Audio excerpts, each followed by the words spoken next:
Right, happy New Year, everybody, and welcome. We're gonna wait a few minutes, of course, to give people a chance to get in here. Hopefully, hopefully everybody had a nice Christmas holiday to finish out the year. Um, yeah.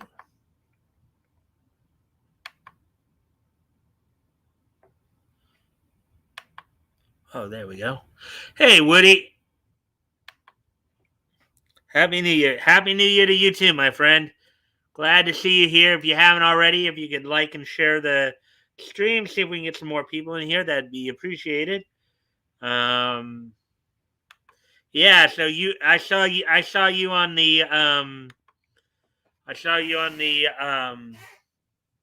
on RJ stream last night. I got a space telescope launch for. Oh, that sounds pretty cool. Do you have a chance to take a look up at the stars?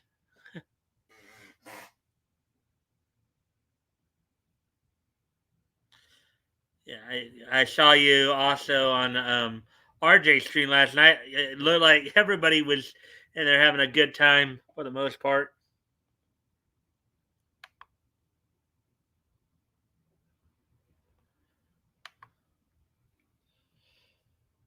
Yeah, Critical Blast has had a lot of pretty good content lately. Well, yeah, I mean, he usually just does primarily, how it's promo. People does promotion interviews for up and coming, comic book writers and artists. Promoting their books and all that, helping them out. Last night, that was the first open mic night we had in about a month. So, I'm sure we had a well rested group. In fact, I think at least in the time since I've been doing it, I think that was the most number of people we've had on there where it was like 19. We had at one point a peak of 9. Said he had like a total of 123 views, but I think we had a peak concurrently of like 19. So, anyways, hopefully, as I said, we're just giving some people a chance to get in here. Hopefully soon. Um,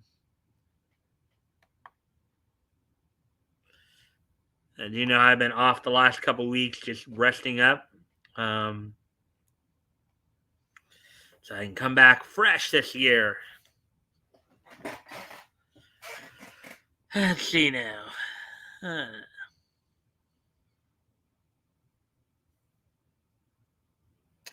what else?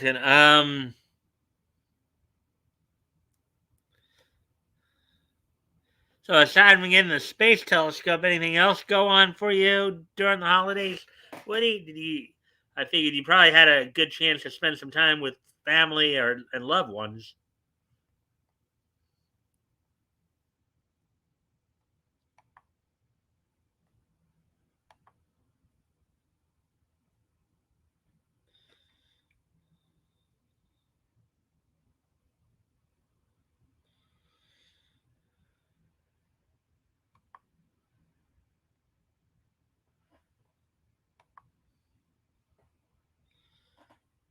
Hmm.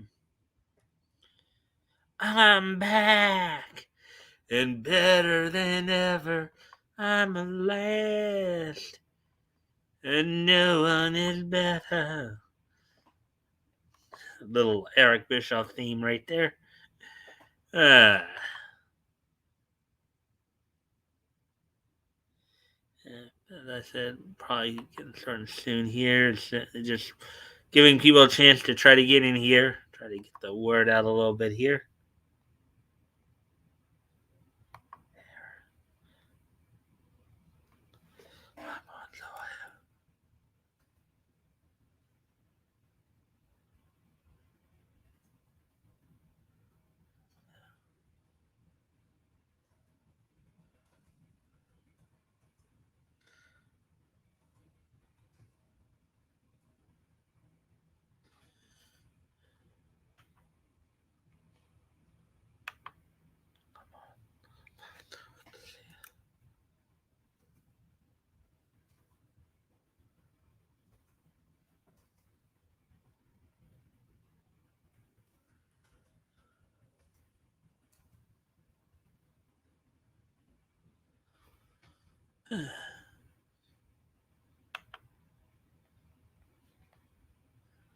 Yeah, just sending out a couple reminders here. Let's see.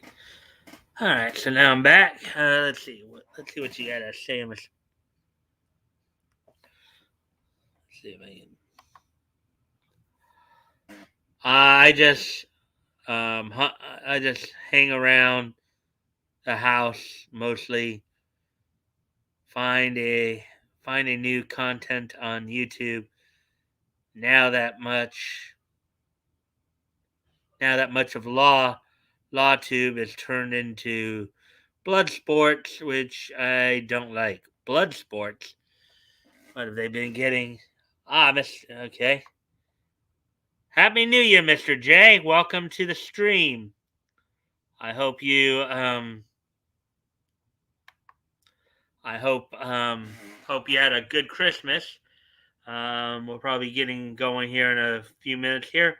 If you can like and share the stream, that'd be very appreciated.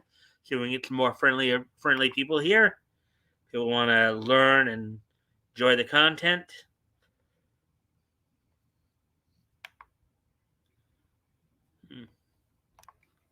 Let's see, we're at the 7 minute marks, and we got 3 people in here now, so I guess I can go ahead and get started here. So, as you guys know, it's the new year, 2022. So, a little quickie here. Of course, tonight we'll have 6 articles to go through. A couple of them are in regards to Superman. Um, you know, one of them, of course, you guys probably heard about with the whole red and blue. Mr. Yanafui, hello. Is Mike going afro? Well, yeah, right now, with it being winter time, yeah. Obviously got to keep my head warm, right? What's wrong? Are you jealous, Mr. Yanafui? Anyways, so with that all being said, hello. Hello. All right, as always, guys, of course, I do appreciate any and all likes and shares. See if we can get some more friendly people on. If you guys can help me out with that, that'd be appreciated. Um, so let's see. So as I was starting to state here, we got 6 articles tonight. All of them from Bounding into Comics. I'll be going over 2 comics related and 4 anime related. The two comics related,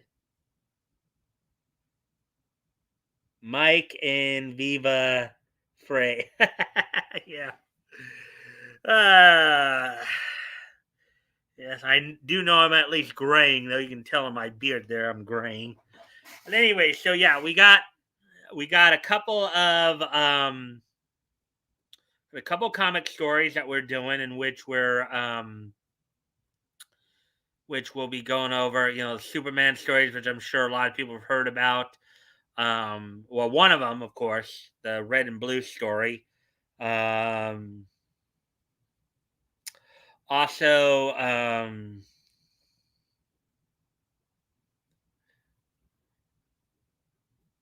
be the Jackson Comics 5. Do do do do do do do do do do do do. Hello, got Kerbo the Animator. Happy New Year! Happy New Year to you, my friend. Glad to see you're here. Or let's see, yeah, Kerbo the Animator. Let's see, yeah, let's see, yeah, Kerbo or Krebo the. Well, I'm sure you can spell that out for me. It's help me figure out how to say that.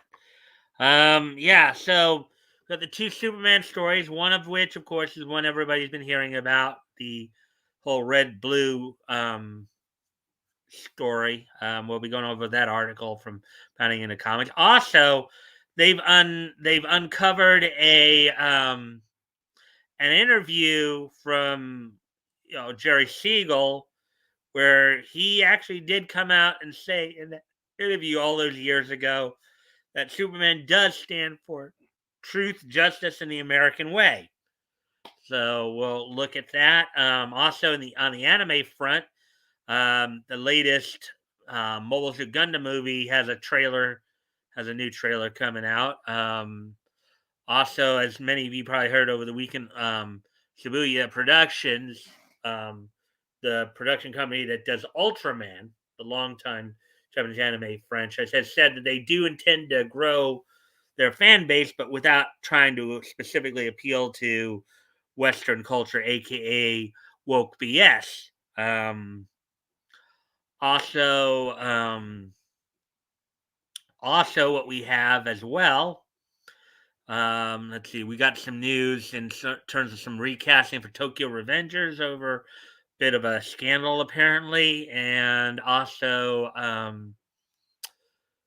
according to Anime News Network, they believe that the Faraway Paladin may be a plagiarized version of Jobless Reincarnation. So Superman is not. Well, I think even before this whole thing, I know in more modern Kanan and post-crisis Kanan, I think he did eventually marry Lois. There, Mr. Yanafui. So, um, he didn't like prior to um, pre-crisis, but post-crisis he did. So, anyways, he and his son will have more in common. Oh boy. Yeah, and I know there's a lot of criticism for it from and I know I first heard about the whole implied rape of Superman from hey there RJ, welcome to the stream my friend.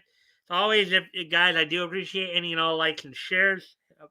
Helps with the hour and helps get more friendly people in here.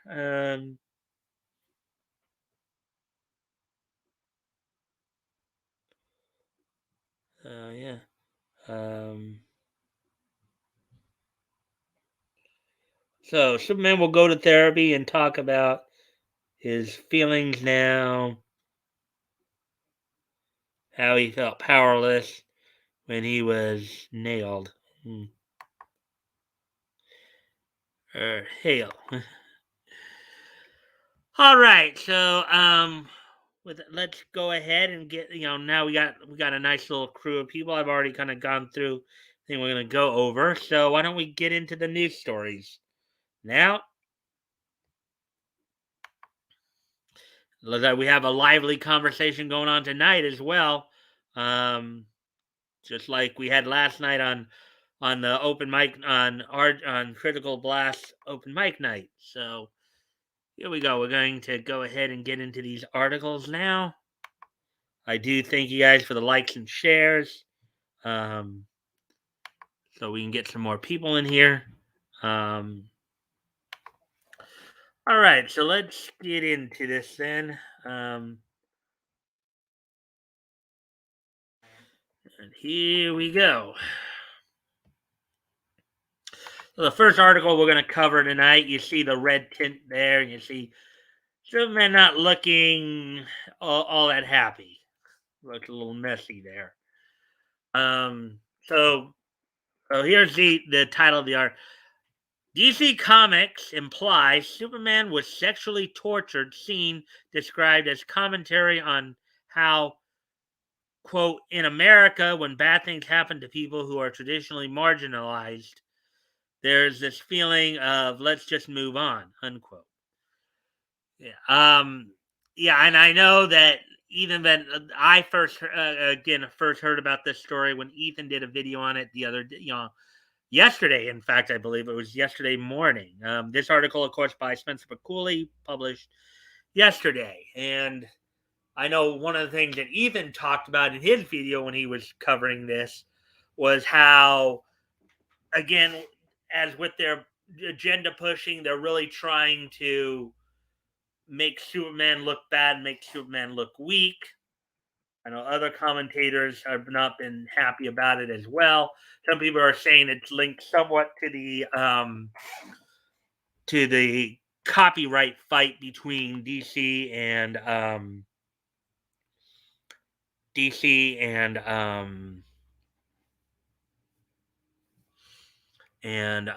between DC and the Siegel family. The Siegel family, who are of course trying to get the rights back from DC, so they can, get what's owed to them. So, anyways, let's get into this article.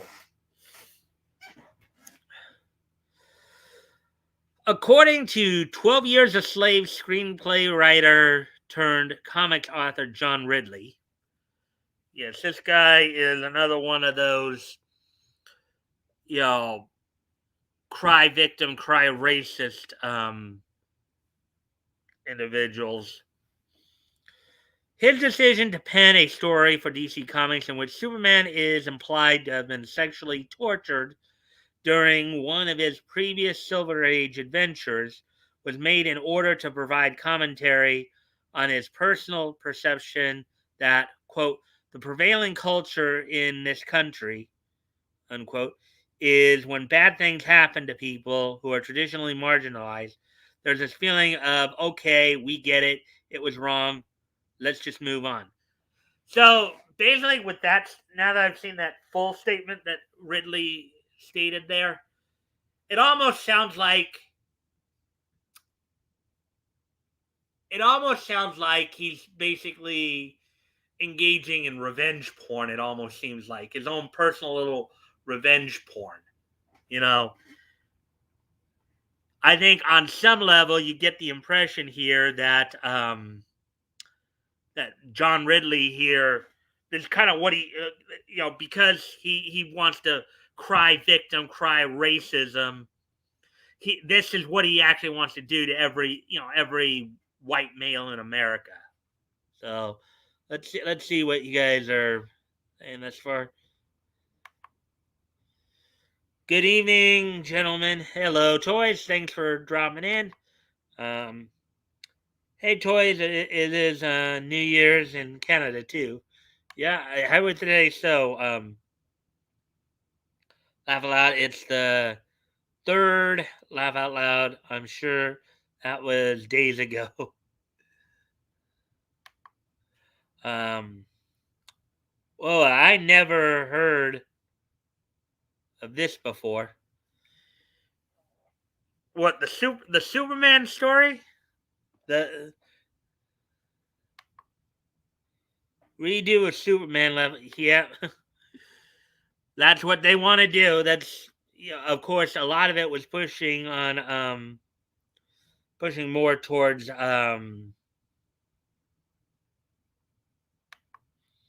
pushing more towards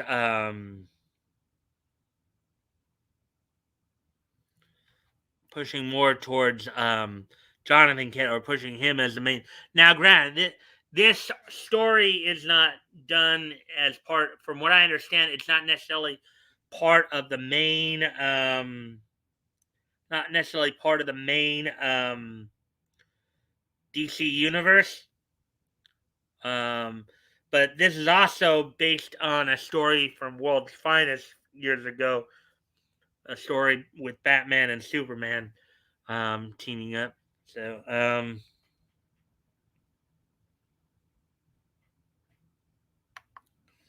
by some people's lights, it's only implied, and therefore in the minds of the reader, but it's definitely implied. Yeah, yeah, that's true. It's more implied. It's implied. It's generally considered more implied than actually stated direct. Even though, Superman, you can tell through Superman's language there, to how he's describing it. It is heavily implied. Now, to help those who may not have heard about this, this is a story that just came out over the past couple of days here, um, in which this story was written in a way to where this country had developed a synthetic form of kryptonite that temporarily weakened Superman. In other words, it wasn't like green kryptonite that would kill him, but just stripped him of his powers to where he'd be able to be captured um, and victimized. So that's kind of where this is all going here. And I guess part of the reason why the book is called Red and Blue because a lot of the coloring is red and blue. Um, okay. Recently making the rounds on social media, Ridley's Untitled Tale features in the first issue of the recent Superman Red Blue anthology series and serves as a continuation of a two-part story originally published in 1970's World Finest Volume 1, numbers 192 193, wherein the Man of Steel and the Dark Knight were held prisoners in a death camp run by the state's Soviet dictator, Colonel Kozlov. Mm-hmm. Yeah, and I know that was talked about a bit too. And here, of course, are some of the panels from Ridley's story here. So it's Superman Red and Blue Volume 1, Untitled, DC Comics, words by John Ridley, art by Clayton Henry and Jordi Belair. Now, mind you, as I said, I personally think Ridley is using this as some kind of, fantasy. Granted, we've talked a lot before about Wonder Woman's creator William Moulton Marston's and how he would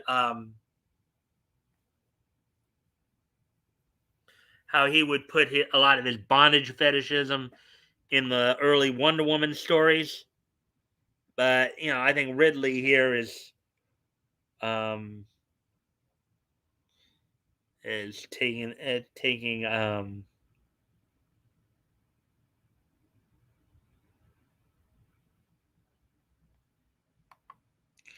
what if Superman got addicted to back pain? Oh boy.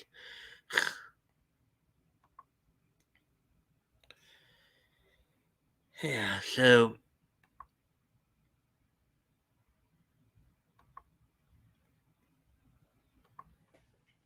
all right. So here we go. Let's continue on with the story here.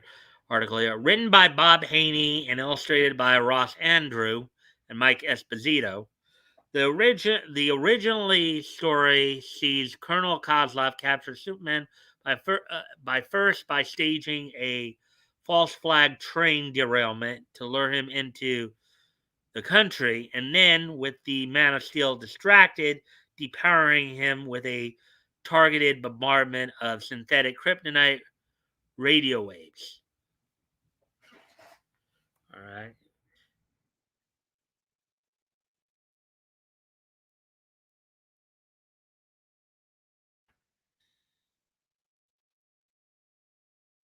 Of course, world and those panels from World's Finest, number 192, The Prison of No Escape, 1970, DC Comics, words by Bob Haney, art by Ross Andrew. And now, granted, they would not have put at that point in 1970, that was during the height of the Comics Code Authority, they would not have put a rape scene in comics at that point. But as we were talking about last night a little bit, DC in the past, along with a few others, has actually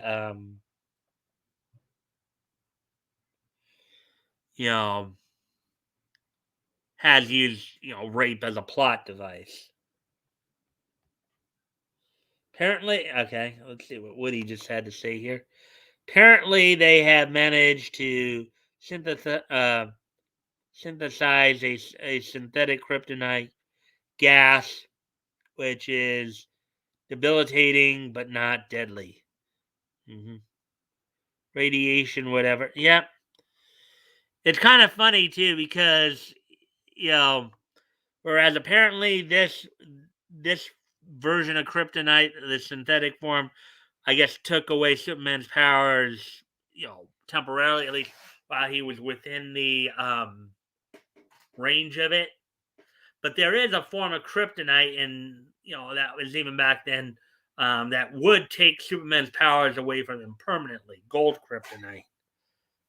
Um,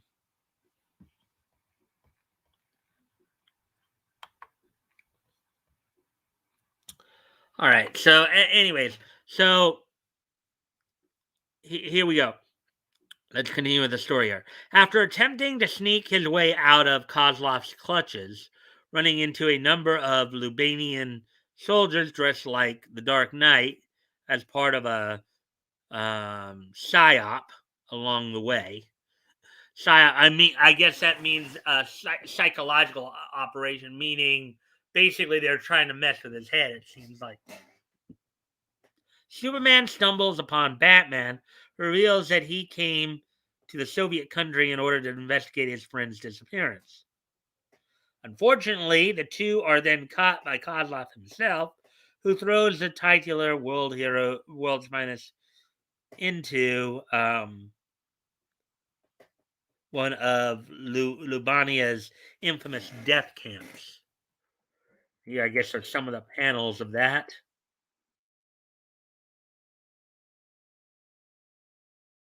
You guys to kind of look at there.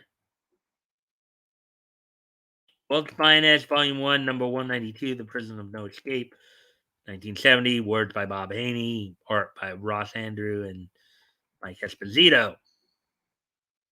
From there, Superman and Batman are seen being subjected to the various cruelties of the Soviet Union's prison system, in an attempt to break their spirits, including hard labor, starvation, and humiliation for nothing more than the guards' enjoyment.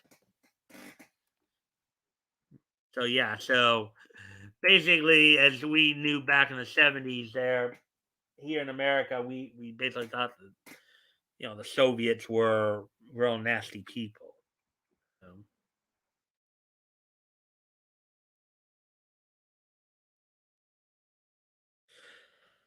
of course, DC would. I don't know when exactly they did, but they did have a story. I think it might have even been in the late '80s or early '90s, where they had an Elseworld story called Superman Red Sun, in which you know, basically it was kind of a what if story, as if what would have happened if instead of landing in Smallville, Kansas, if Kal-El had landed in the Soviet Union. So not to be confused with she Shiatika. Okay.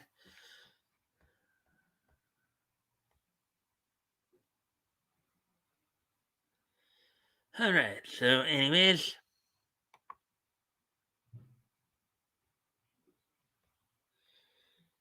I'm hoping people will come back. Ah, good to see that they did drop in at least. Let's see now. Let's continue on with the story here. These conditions are shown to be particularly mentally taxing on Superman, who, as observed by Batman, was, quote, not as prepared as I am for this kind of treatment. Of course, as everybody knows, Batman is a well trained individual. He's basically trained in many different disciplines, both those of, intellectual disciplines as well as the martial sciences, fighting sciences.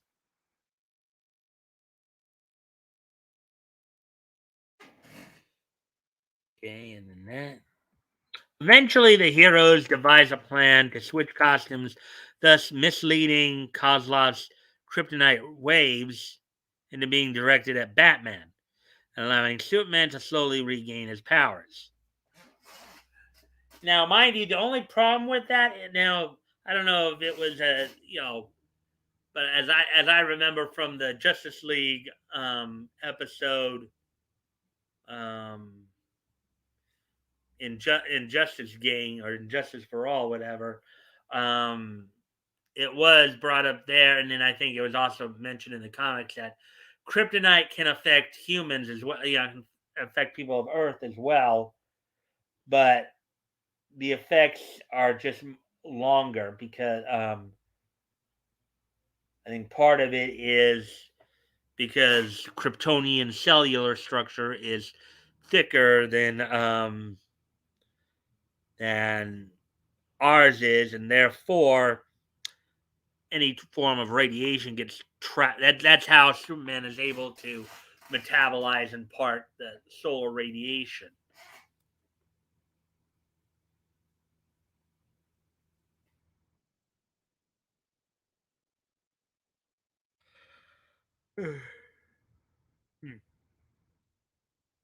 Here's some more panels here from the 1970. Let's see. Oh, this is from so this set of panels from 193. Um, World's Finest Volume One, Number 193, The Breaking of Superman, Batman, 1970, with of course words by Bob Haney and art by Ross Andrew and Mike Esposito.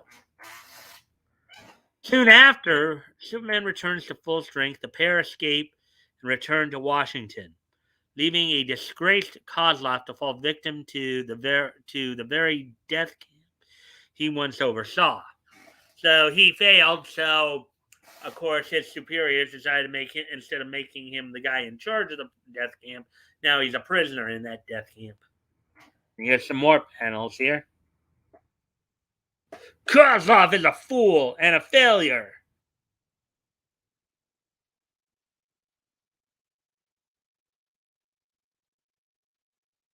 Returning to Lubania as Clark under the auspices of interviewing Kozlov for the Daily Planet, Superman, seeking to conduct his own personal form of quote unquote therapy, asks his taxi driver to make a stop at his former prison on his way to the one sided reunion. Slowly making his way through the now defunct facility, Superman then begins to reminisce on his time as Kozlov's captive.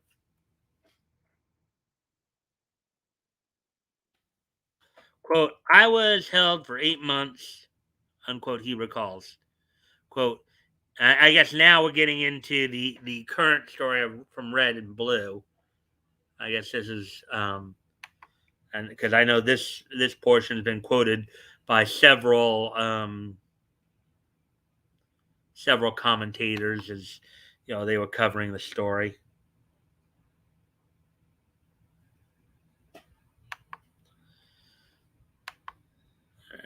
Um, I was held for 8 months, he recalls. 8 months of starvation, indoctrination, and forced labor. 8 months of being used as a propaganda tool to prove the weakness of the West. But I'm Superman, right? Superman's invulnerable. Superman can survive anything. That was the lie I told myself every night. Yeah, I mean, if as I understand it, this part's coming in from the Red Blue story, and I think it's basically these people like Ridley and Tom Taylor and Brian Michael Bendis who are just trying to destroy America from within. Untitled, John Ridley, and then art by Clayton Henry and Jordi Belair. It is here that Ridley appears to put a darker, more violent spin on Superman's time in captivity, one neither seen nor hinted at in the original story. Well, of course, it was neither seen or hinted at in the original story because it was done back in 1970 during the height of the Comics Code Authority. Even though by 1970, the Comics Code Authority was starting, they were starting to loosen up on the Comics Code Authority a little bit. They still would not have been depicting like anything like rape or sexual assault or anything overtly, sexual in the magazines. I mean, by the late 60s, we did see them particularly relaxing more of the stuff when it came to drugs and stuff. If you all remember I don't know if any of you may have heard of the infamous story in which it was revealed that Roy Harper, Green Arrow sidekick Speedy, had become a heroin addict. So,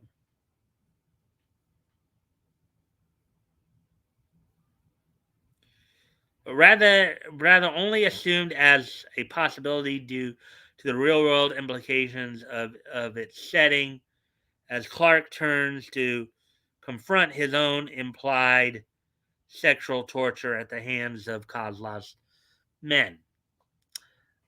Again, I think this is Ridley's own personal wet dream. I think this is Ridley. I think this is what Ridley wants to do to every white male. Okay, that's what I pretty much get out of this. Y'all, well, let's see. I know three. It looks like we have three people here. So I myself, and then so who else is here with me?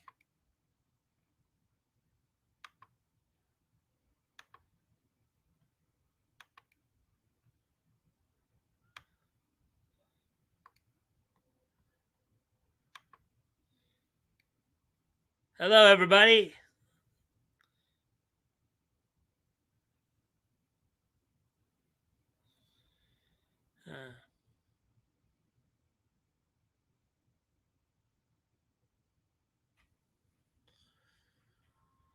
All right. So getting back to the story here, then. Hopefully, everybody's enjoying the content thus far. Um,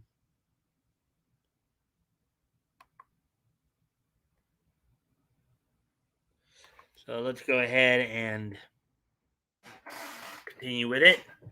His memory showing him restrained in a bent over position and screaming out in pain, from what the dialogue suggests to be some combination of both outright rape and penetration with foreign objects. Um, Clark continues, but every day they would drag me into the interview room. Every day they would restrain me in a way that left me exposed and vulnerable. And every day for 8 months they did things to me. Um, and you almost get the impression here that at least to Ridley's interpretation, the Kozlov guy is akin to another very evil dictator that we all know of,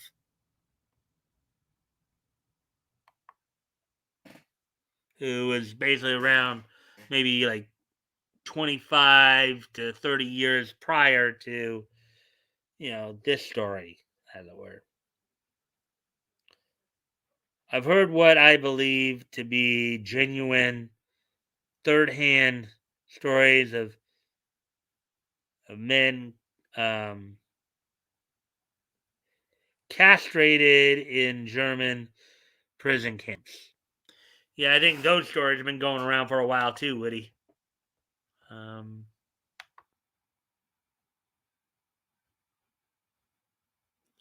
yeah.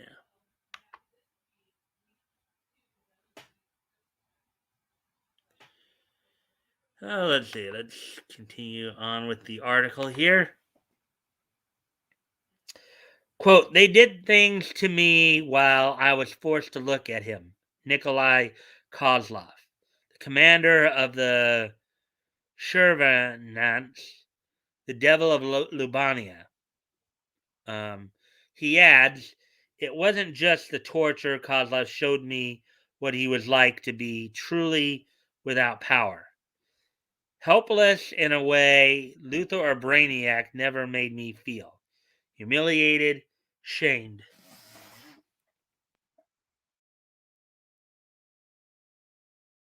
This is more Ridley's wet dream, I believe. We were talking a little bit about the Vixen story yesterday. I know RJ had brought that up on the open mic night. George Gaddis and I were talking about that a little bit more the two of them, but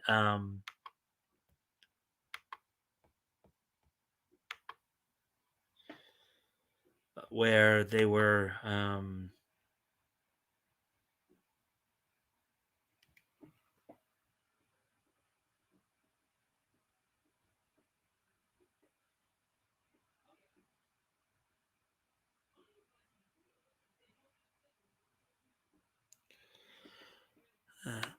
Let me see. You stop saying roll calls of this. Yeah, I probably should. It's just, I guess that's part of the autism in me. Just keep going. I like to at least check the chat, see what people might be saying. Chases people off. Well, the thing was though, I wasn't even doing roll call though, Woody. The numbers just started suddenly going down. I kind of get what you're saying, but I think people were leaving even before I said anything about the numbers falling off or seeing if anybody was still here. I mean, that's why, because at one point we were up to 7 people, and now we only have 2 people watching. So,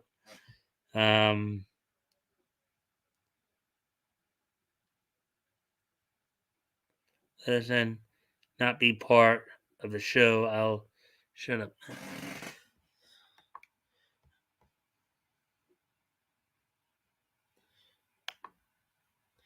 All right. Anyway, so here we go. Continue on with the story here. Walking back to the cab, Clark makes his way to his interview, meeting Kozlov at a restaurant for lunch. Faking interest through a conversation of the former dictator's current business empire, Clark eventually gets to his, quote, only real point of interest. Did he have any remorse for all the thousands who died at his camp? Did he care? Unquote.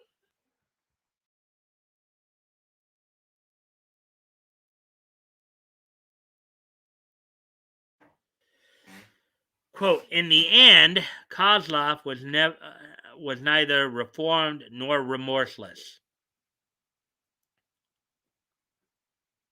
Not reformed nor remorse. Well, I think it should say remorseful, not remorseless. Remorseless means you're without remorse. Like, in other words, you're not sorry for what you did.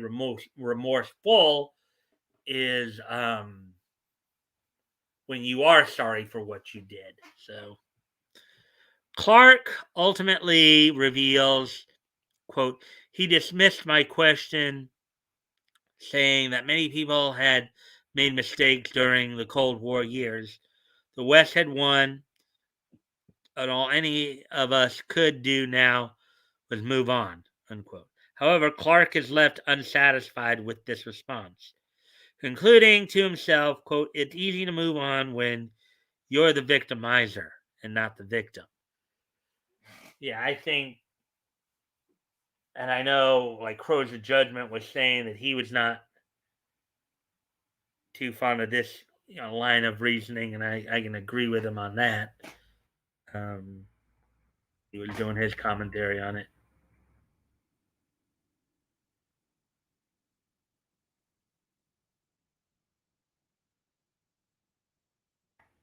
Shortly after its publication, Ridley opened up about his choice to explore the dark period in Superman's history during an interview.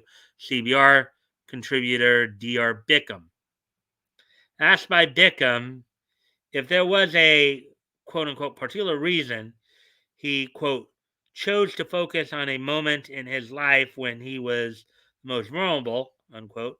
Ridley replied, quote, what makes heroes most interesting to me is when you can see their vulnerabilities and their humanity. Yeah, but what I think a lot of people's criticism is they did show that even back then in the original story. You could do that without, you know, implying that you're raping and sodomizing, an American icon there. I think as I've said before, I think on some level here, this is Ridley's own personal wet dream that he's trying to articulate in the way he's writing this. Quote, to me, just as a writer, one of the things that's really challenging, whether it's film or TV or graphic novels, is that sense of false jeopardy when you just know nothing's going to happen to this hero. So you go through the entire story and end up essentially where you began. Yeah, but we've seen in a number of mediums where Ridley's statement is not true. Okay, I know for this for a fact because if you look at like some of the Justice League and Justice League Unlimited episodes, you could see Superman was truly affected from the from the series finale of Superman the animated series where Darkseid had kidnapped him, brainwashed him, and turned him on Earth, and you could see that his you could see the effects of that in later in of course the Justice League and Justice League Unlimited cartoons of the mid to late 2000s.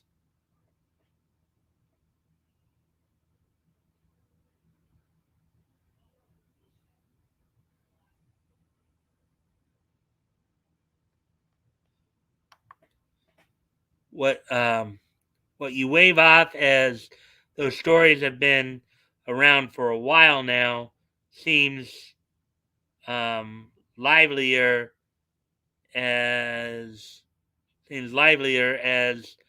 as an older girlfriend's older deceased husband actually fought in World War II. Well, I mean, I'm not necessarily I'm hoping you're not thinking I'm just simply dismissing the statement. I'm not dismissing the statement. I'm saying that, you know, there, Woody, it's just that I had heard those stories before too. All right. I'd heard some of those stories before too. And granted, I'm obviously not old enough to have been involved in World War II in any sense of the word. My grandfather was, of course, a part of it. Um, but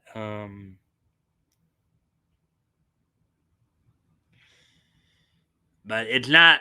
I'm not meaning to be dismissive. Just acknowledging, yeah, that I've heard that before. So I hope you didn't think that. Um,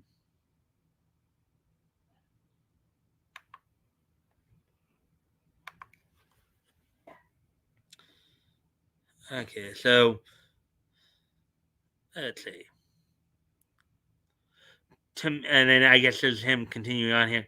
To me, just as a writer, one of the things that's really challenging, whether it's film or TV or graphic novels, is that sense of okay. So we read that part. So you go through the. All right. He explained. Bruce is not going away. Clark is not going away. Diana is not going away. Oliver is not going away. They just can't. People love them. They sell comic books. They sell T-shirts. They sell mugs. Yeah, because of what they oftentimes represent. Some of the very things that people like Ridley and Tom Taylor are decrying are the very character traits that have attracted a lot of these people for millennium. So, or not for millennium, but for years.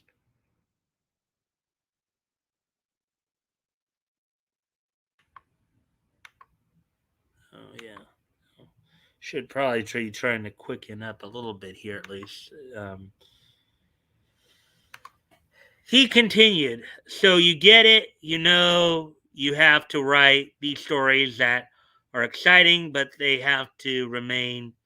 But for me as a writer, irrespective of whether it's comic books or TV or movies, it dissipates some of the story telling when you have that false jeopardy. You get that cliffhanger at the end of a book, and you know everything's going to turn out all right.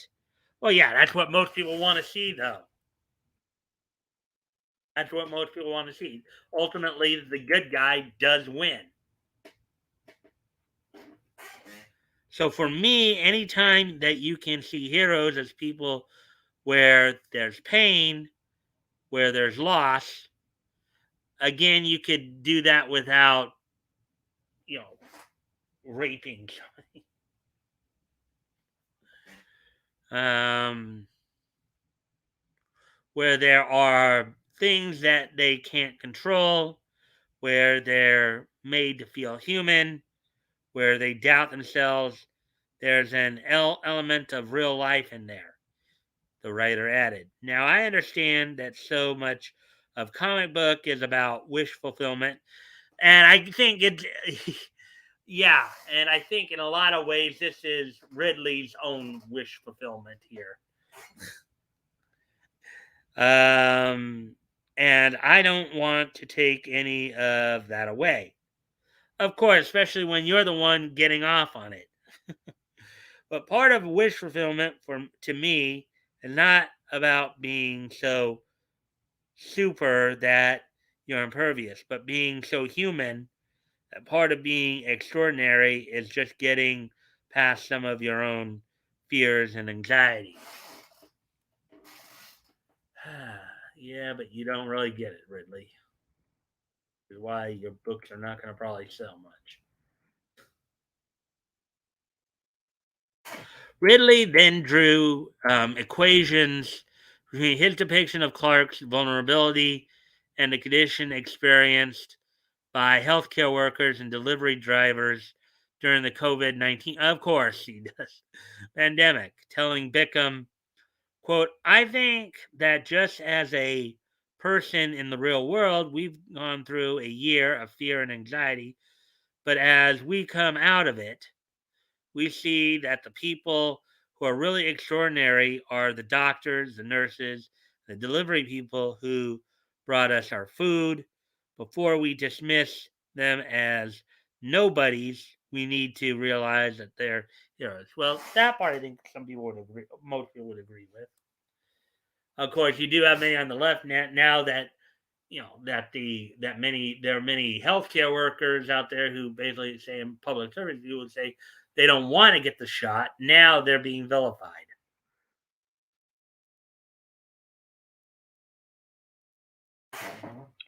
So to me, that's part of the storytelling, the author said. And that was a big reason why I think the story, even when I was a kid, was compelling to me because it was different than a typical Superman story.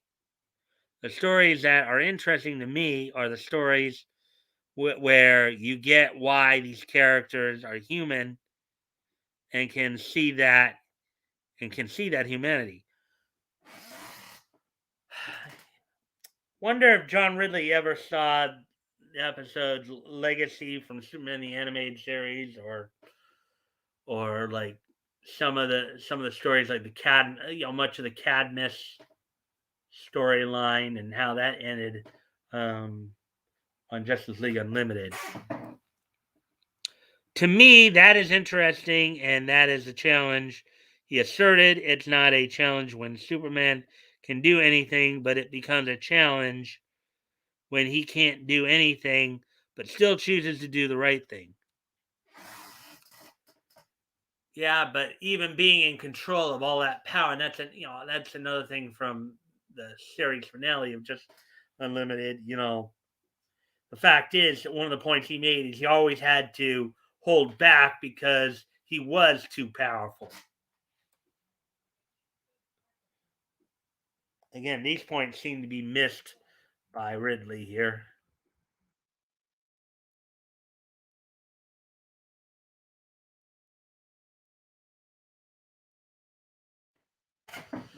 Let's see.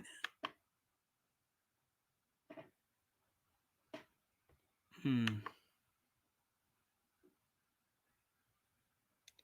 To watch your nails show at least.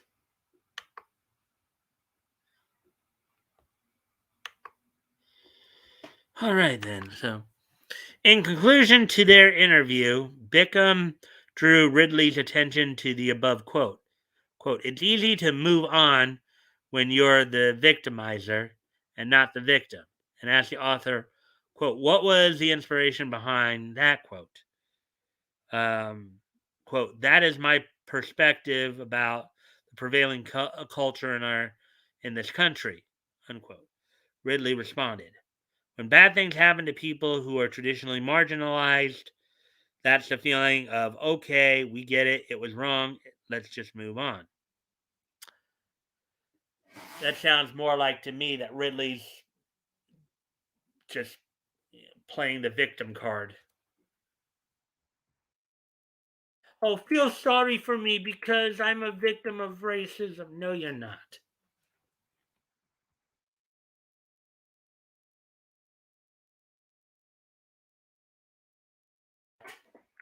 He further opined, you can see that just over the last year or even in this year with the things that have happened on January 6th.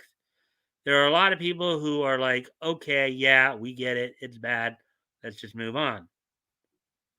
But it's like, no, you can't just move on. There are things that need to be worked through and things that need to be acknowledged and dealt with. Like you playing a victim, like you crying victim when you're not. He pushed back. It was very important for me to represent that for Superman. Even though we see him as Superman, he needed a moment where he couldn't just move on from it. Hmm. No, I think he's putting more of his own personal.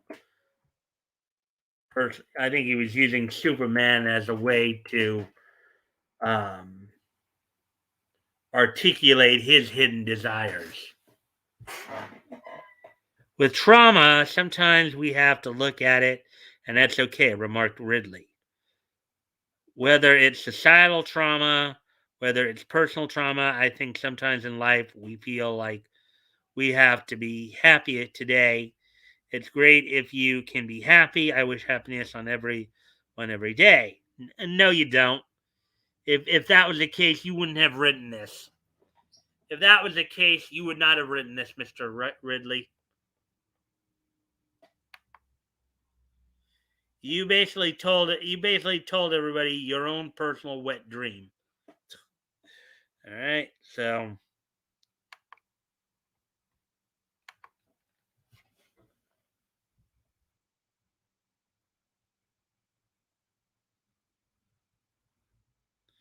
sometimes we have to slow down and go, okay, today's not a good day, and this is why. Let me deal with that, and let me work my way through it. It's okay to hurt, and that's a natural human thing.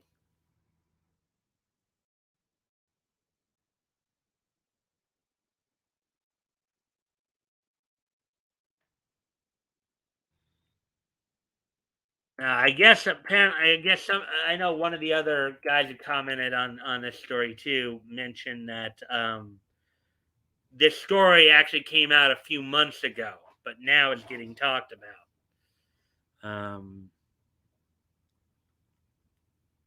Drawing his thoughts to a close, Ridley declared to Bickham, hurt and trauma and regular and normal emotions. They need to be acknowledged, he stated. We need to understand that it's never good when people hurt, but it's okay to hurt because that's an acknowledgement that there is something going on that people need to deal with. And we need to help people deal with the hurt, trauma, or whatever they're going through.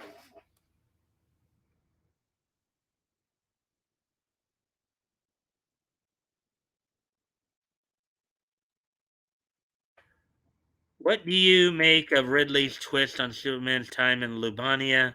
Let us know your well.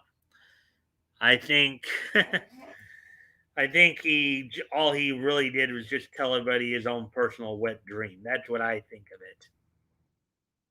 Let's see. Modern writers, post Alan Moore, post Neil Gaiman, post Frank Miller, fetishize loss, pain, despair, weakness, fear. Ah, that's a very good observation, Stumpy. Anger so much that they genuinely don't know how to write about things like strength, faith, hope, love, truth, justice, in the American way. They literally can't. Yeah, you do get the. Anyways, so we're done with that article. Wow, it took almost the whole hour to do it. So I guess I should probably start getting through these next few articles a little quicker here. Well, here's something that um,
there we go.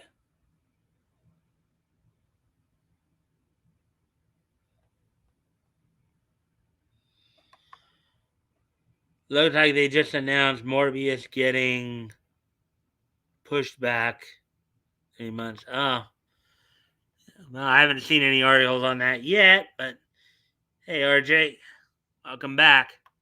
Yeah, well, here's another interesting Superman story, and this is one when I was looking through these today, where I guess this is they found an interview with Jerry Siegel where he actually did say that.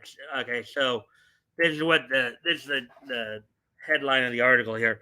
Resurfaced interview clip shows co-creator Jerry Siegel confirm Superman stands for truth, justice, and the American way. So, article by J.B. Augustine published today. Now, I would imagine if this is true, then I think Siegel and Schuster are probably turning over in their graves right now. Yeah.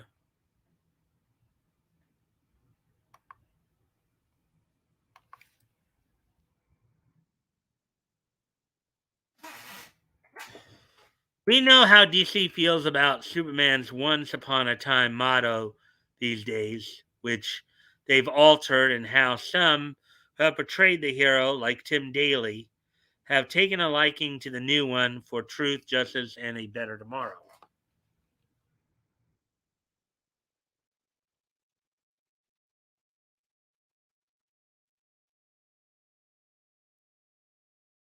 Others who are forever linked to the Man of Steel, namely Dean Cain and the average Joe who grew up with the character, are lukewarm to say the least to the departure of the American way after so many years.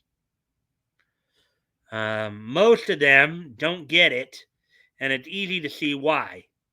Dumbfounded, they ask themselves, why would Superman abandon the American way or his citizenship? Why wouldn't he hold on to these things when he was raised by simple Kansas farmers. Um, and you see from Superman the animated series here, Mr. Mixia Spitlick, who is voiced in the series by Gilbert Godfrey, and then you have the picture of Jonathan and Martha Pa Ma Kent, who are voiced respectively by Mike Farrell and Shelley Fabre. Mike Farrell of course, MASH fame, and Shelley Fabre of Coach fame, and I think she was also in another like older comedy as well. Um, these are questions DC failed to ruminate over thoroughly and answered to a point in a way that alienates their readership. The answer typically boils down to soups shouldn't be stuck in the past and should represent all people now of every background.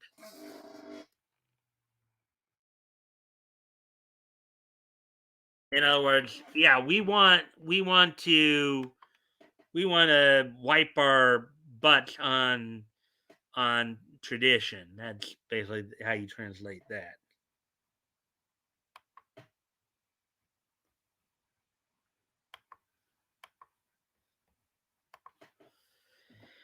A DC editor's thinking there in so many words is you must be of a certain background or nationality to relate to the small town farm boy Clark Kent.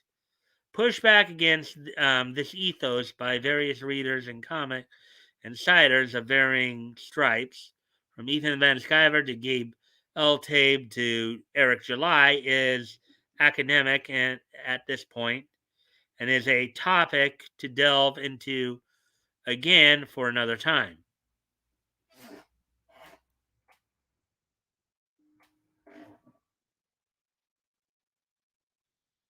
Um, what's crucial at present is the creators who balk at DC's whims and the average John Q fan who understands what a cultural icon Superman is have the support of a surefire VIP of the comics lore, someone who knows all about the Manitoma because he created him.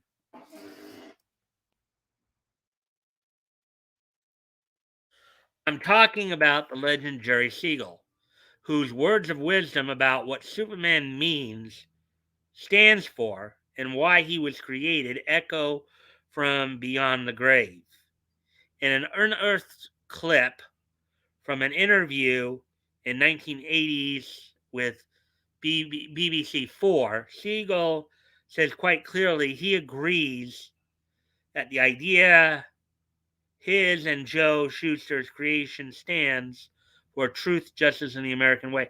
Now, I remember when Ethan did the video on the whole thing about what John Ridley was doing with Superman.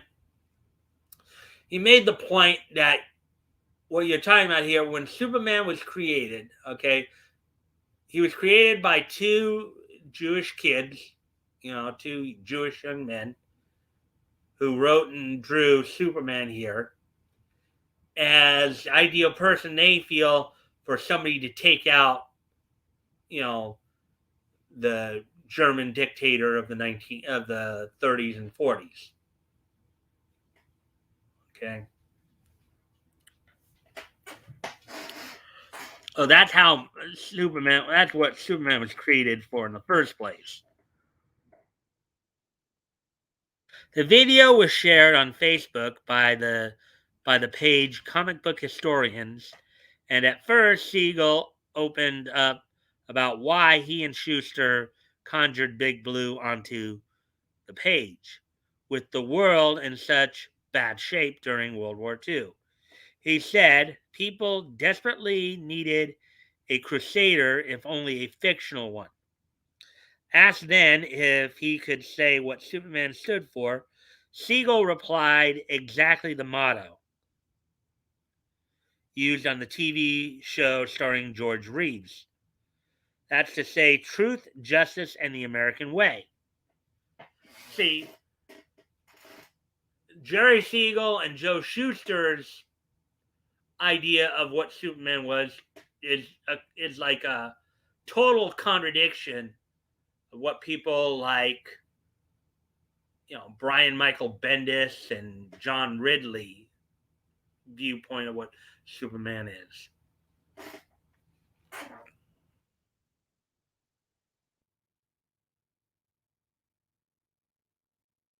Man, Red Sun 20.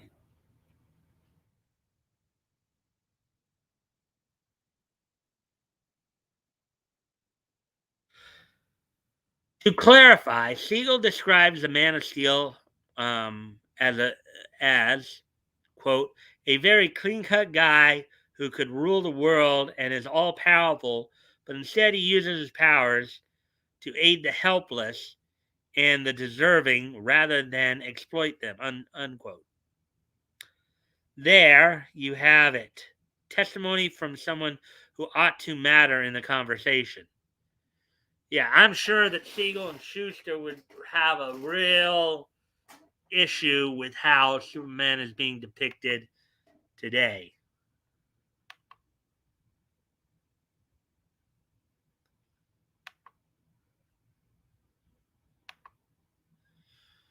Hmm. Let's see. Siegel and Schuster's look back at the genesis of Superman in comics and the in-depth exploration of his history by BBC's docuseries Arena can be seen in the following video. The snippet of Siegel discussing the character's stand on the American way comes in the first minute.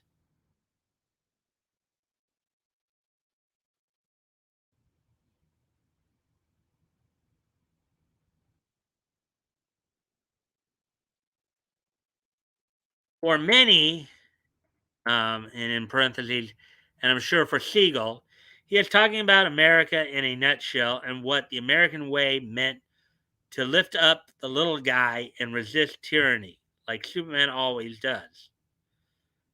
In parentheses, bearing in mind, I mean on Earth Prime, for the most part, outside any injustice style Elseworld scenarios. DC is turning their backs on this legacy, and it turns out the wishes of the character's creator, whom they stifled before, or they stiffed before, for decades when it came to remuneration. How sad that some things never change.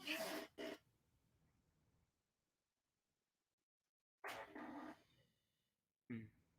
Yep. Okay, so there we go with that article.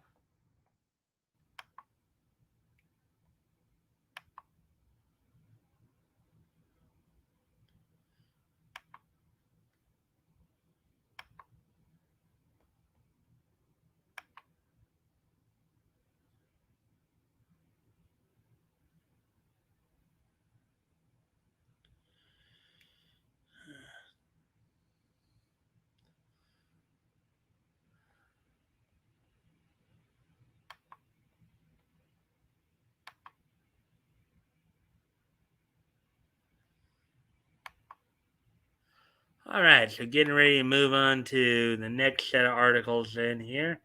Got four of these in the anime section here. Hopefully, I can get through all of them. Let's see, where are we at on time here? Hour and 14. Wow, I'm going to have to really start zipping through these. I have to start zipping through these a little bit here.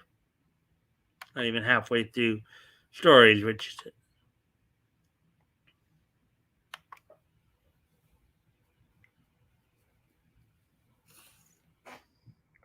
All right, so Mobile Suit Gundam Kukuru's Dones Island film gets new teaser, key visual, and official release date. Article by Spencer McCulley, published back on December 23rd of last year. So, yeah, probably a couple weeks ago here, I would say.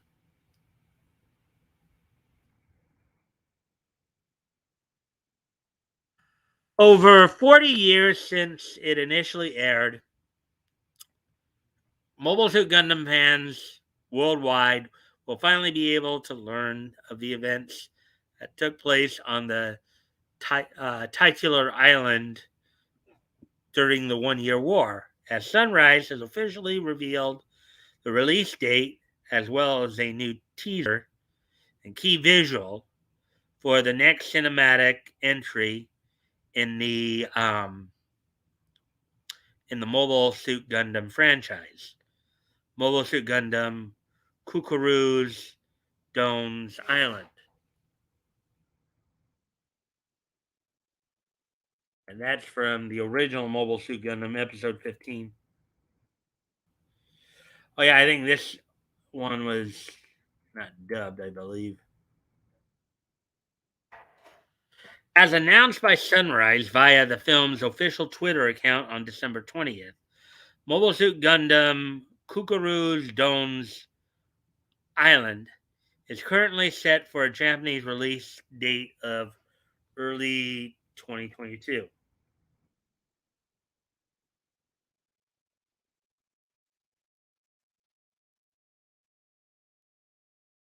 Alongside its release date, Sunrise also shared the film's new key visual, illustrated by the film's director and the mangaka behind Mobile Suit Gundam The Origin and its relevant spin off, Yoshikazu Yasuhiko. Mobile Suit Gundam The Origin MSD Kukuru's Dones Island. The key visual features images of the series' iconic Gundam RX 78 02 and the Zaku 2 belonging to the film's eponymous centerpiece, Kukuru's Dome, can be seen superimposed over the image of Amuro.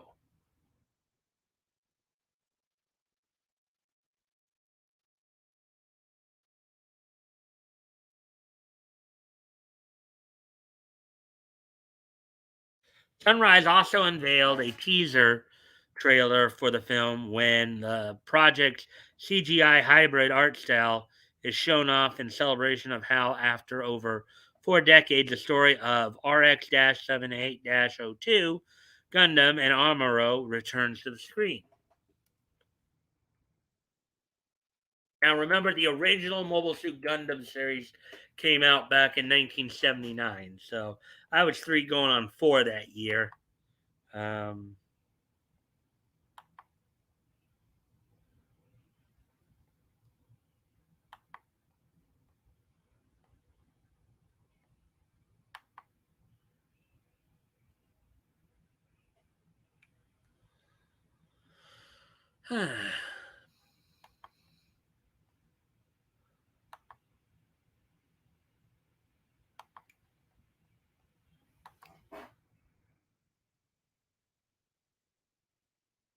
As hinted above by Yasuhiko's involvement with the film, Mobile Suit Gundam Kukuru's Dones Island will serve as an adaptation of the mangaka's Mobile Suit Gundam The Origin MSD Kukuru's Dones Island series, itself a long form expansion on the original Black Sheep episode of the original Mobile Suit Gundam series, Kukuru's Dones Island.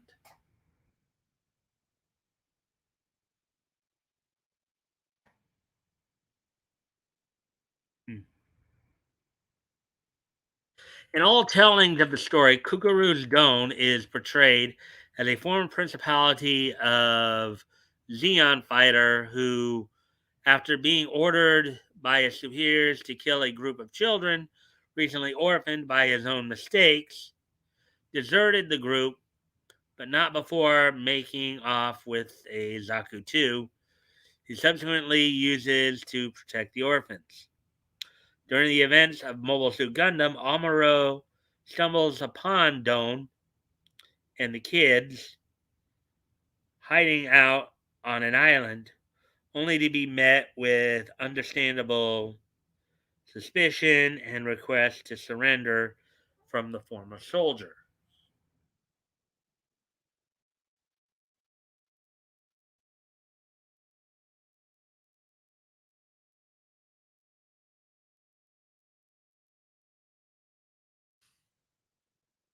However, Amuro refuses, instead focusing his energies on returning to his allies and destroying the weapons of war known as Donzaku.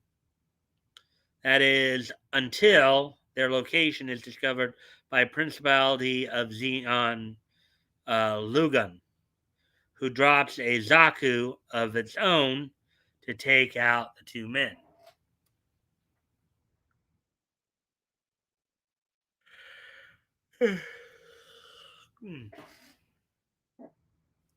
As a result, the two men are forced into combat, with Amuro eventually taking down the Xeon flagship and Don, in an act of atonement, destroying the enemy Zaku.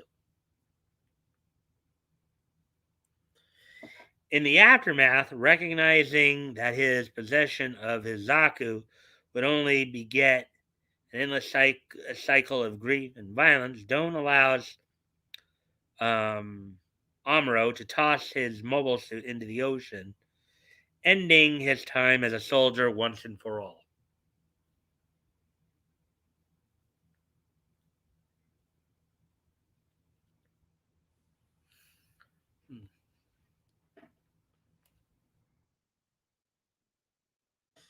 Produced as the 15th episode of the original 1979 Mobile Suit Gundam anime, Kukuru's Doan's Island has since been memory hold, being outright redacted from all international releases and broadcasts of the series at the request of the series creator Yoshiyuki Tomino, though he cryptically has never elaborated on why.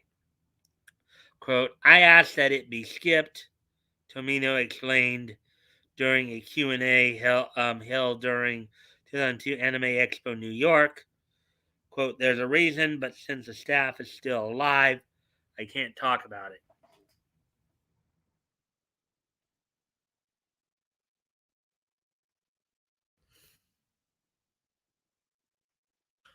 Are you excited to see Mobile Suit Gundam Kukuru's Dome's Island? Let us know your thoughts on social media and in the comments down below.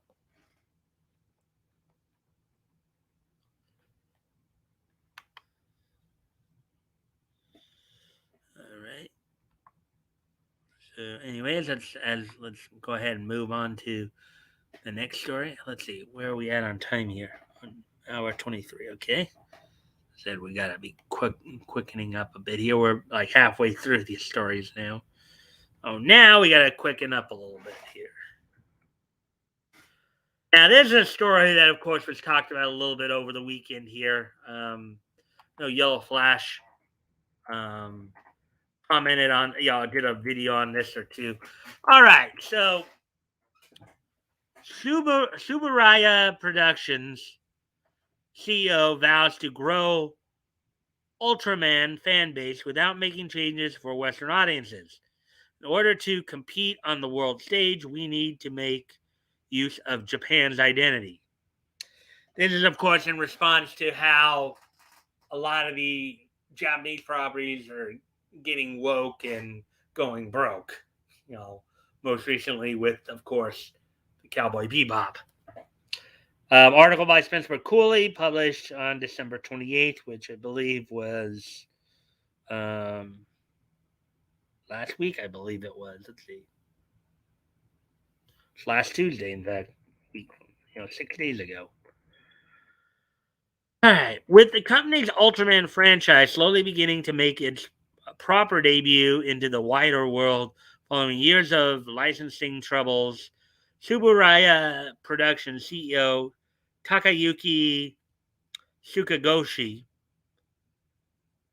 has vowed to grow the Tokusatsu Heroes fan base without making changes to its sense of self for Western audiences, asserting that, quote, "In order to compete on the world stage, we need to make use of Japan's identity and Japaneseness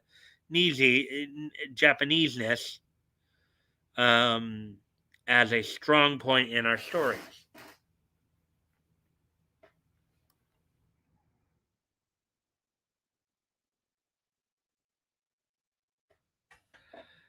Sukagoshi outlined his vision for the future of Ultraman during an interview with Yahoo Japan, published on December 27th. Asked by site editor Yasuyuki Takei if the franchise would, quote, be entering a new era of Ultraman that is different from the past, unquote, um, Sukagoshi replied, we are developing a different type of Ultraman. What will change is not the shape or form of Ultraman, but the content and the nature of the work. Unquote.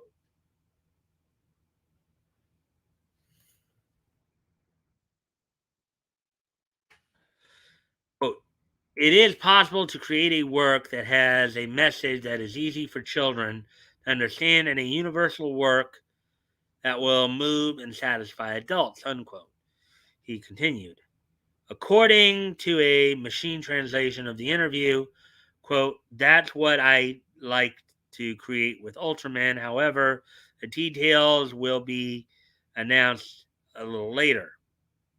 In the meantime, we will continue to produce works other than Ultraman. The future of Subaraya Productions is to use new technologies to create new original works. New original work. Unquote. Previously, in a situation not unlike what that which formerly plagued the Maycross series, Ultraman's licensing rights were at the center of an ownership dispute between Subaraya Productions, who created and produced the franchise, and Chayo Productions, a Thailand based studio which had helped the former produce the Ultraman movie. The Six Ultra Brothers versus the Monster Army, as well as the unrelated Subaraya Tokusatsu hero film Jumborg Ace and Giant.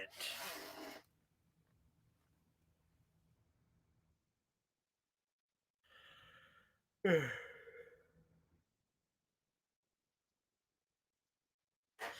1976, Chayo Productions founder and president Sompote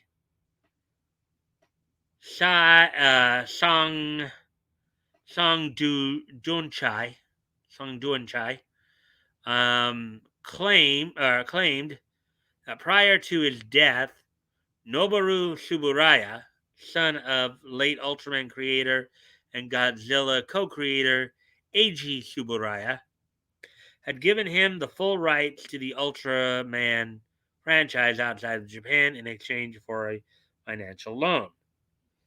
Though Subaraya Productions maintained that the document, which contained a number of errors, including the misnaming of each series under contention, was a forgery, that apparent fixation of Noboru's personal seal to the contract led both Japanese and Thai courts to legally recognize Sang Dunchai's claim to the series.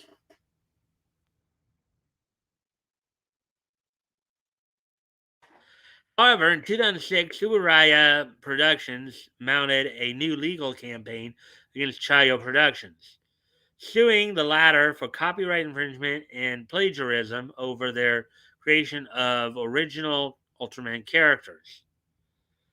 Eventually, following a series of ever escalating appeals and countersuits, Subaraya Productions was awarded full rights to the series in 2019, a ruling which allowed the company to begin properly licensing and releasing their work outside of their home country. Ultraman X Episode 5, When the Aegis Shines. To Subaraya Productions.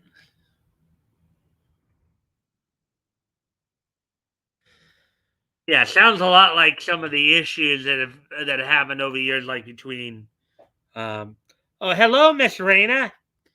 Welcome to the stream. As always, if you can like and share the stream, and we get some more people in here, that'd be appreciated. More friendly people, of course.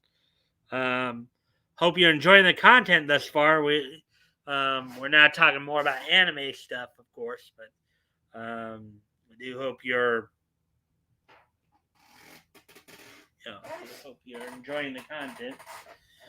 Um,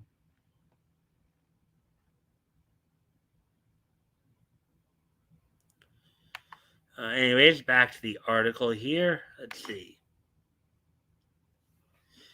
Eventually, Sukagoshi moved to explain his production philosophy towards expanding Ultraman's presence on a global scale, particularly in Western markets, telling Takei, I have been thinking about the content of films, whether it's an action blockbuster about heroes or a general drama, it's based on personal conflict and growth.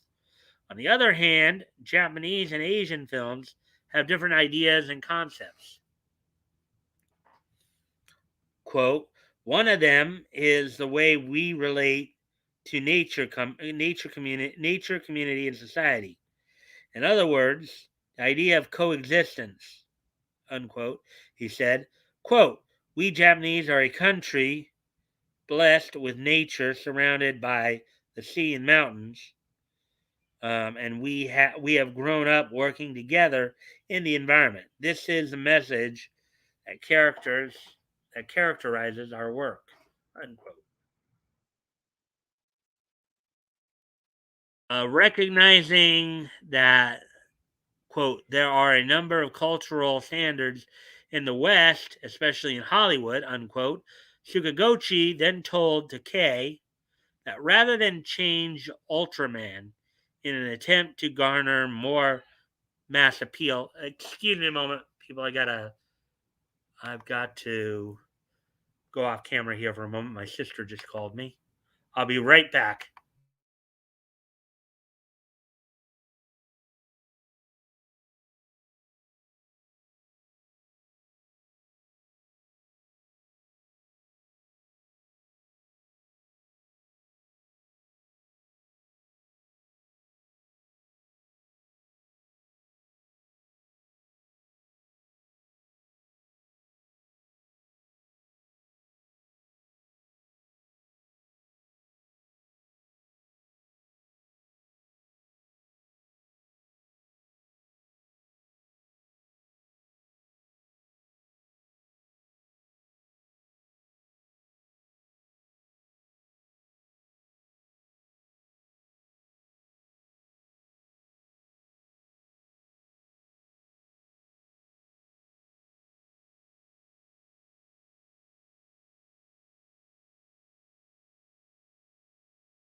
All right, so I'm back now. Um, so let's continue on with the article here. Let's see. More mass appeal. He believed that there was, quote, a chance for our unique work to be accepted around the world, even in the form of collaboration with Hollywood, unquote. All right.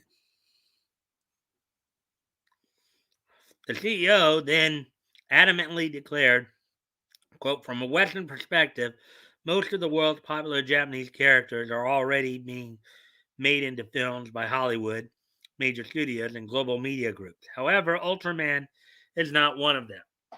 So basically, yeah, and I know this was talked about a lot. Apparently, Ultraman had gotten a lot of offers to be made, but I think the people who own the rights just were not having it because they didn't want it being made by the West. And I don't think you could really blame them considering what they've done with some of these live action adaptations. Even though, of course, we already know that Ultraman is somewhat of a tokusatsu series. So, um, anyways, Ultraman may be the last big IP left in Japan, quote unquote, affirmed Sukagochi. Quote, we have received many offers from overseas companies, but if we do the same thing in Hollywood when we go out into the world, Ultraman will be buried among the many hero characters.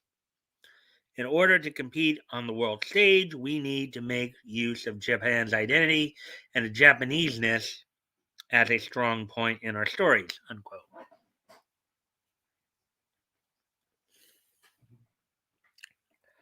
Quote, this is the way I want to present Ultraman brand, unquote. He added, this will lead to the creation of powerful works on a different level.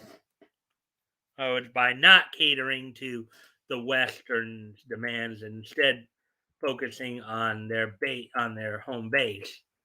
That's what's going to continue their success. Further, Sukagochi stated that ultimately we wanted to send out new value-added works that are not in the Hollywood standard, but have our unique genes from Japan to Asia and to the world. I would like to put a message into our products and events based on our works. He opined, quote, I would like to work with people from different industries and come up with concrete ideas for this. Ultimately, Decay concluded the interview by asking the CEO for some insight into his own personal management policy, to which Sukagochi replied, quote, I value the relationships I have with the people I meet, unquote. Quote, no matter how much you talk about your vision or dream, you can't do everything alone, unquote, he observed. I want to work together with people both inside and outside the company who share my goals and ideas, who share my aspirations and awareness. The basis is people and not wokeness. Currently, outside the latest entry into the Ultra series, Ultraman Trigger, New Generation, Tiga, Subaraya Productions is working on two new Ultraman films, with one intended to celebrate the franchise's 55-year legacy. 55 years, so we're in 2022 now. That's back in 1967. That's a long time. And the other aimed at bringing more Western attention to the interstellar hero. In May 13, I guess it's supposed to be on May 13, 2022, Subaraya Productions is set to release Shin Ultraman, a cinematic reimaging of the hero written and directed by Neon Genesis Evangelion creator Hideaki Anno. Though details surrounding the film are scarce, it currently received a new theatrical poster courtesy of the recently held Suburaya Con 2021. Yes, here's some of the artwork they're telling us about. Additionally, the studio is also working with Netflix and Industrial Light and Magic to produce a CGI Ultraman film featuring an all new storyline designed to honor the past mythology, quote unquote. According to a synopsis from Netflix, quote, the film will follow Ken Sato, a superstar baseball player who returns to Japan to become the latest hero to carry the mantle of Ultraman, unquote. Quote, his plans go awry, however, when he is compelled to raise a newborn kaiju monster, the offspring of his greatest enemy, as his own child, unquote. The synopsis concludes, quote, Sato will also have to contend with his relationship with his estranged father and the schemes of the Kaiju Defense Force. Unquote.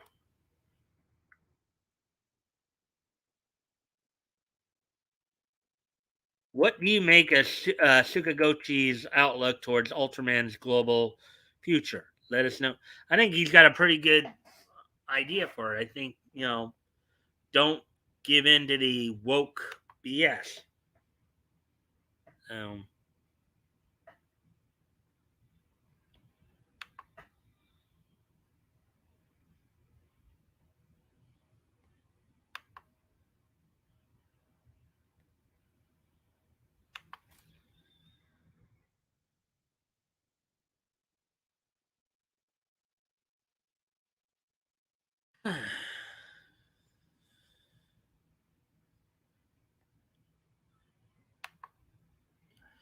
all right. So, anyways, we get ready to move on.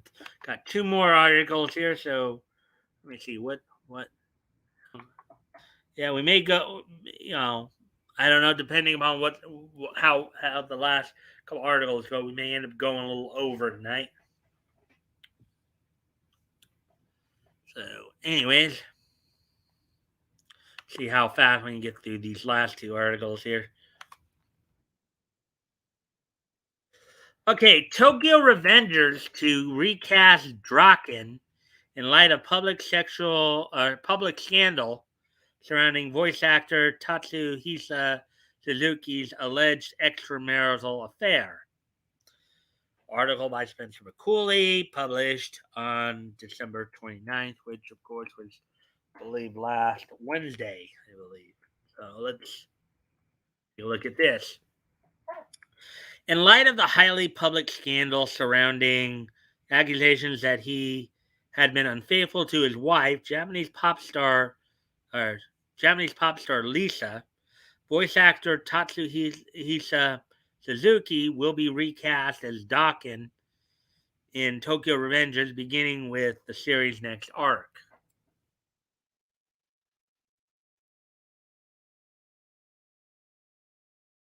Word of Suzuki's supposed affair first came to light in July 2021 when, just a year and a half after his marriage to Lisa. Now, Lisa is a Japanese pop artist, by the way. She's actually done a few anime openings and endings over the past few years. Japanese news outlet Bonshun Online published an expose accusing the voice actor of cheating on his wife with an employee at a music studio where his band, Old Codex, had been recording.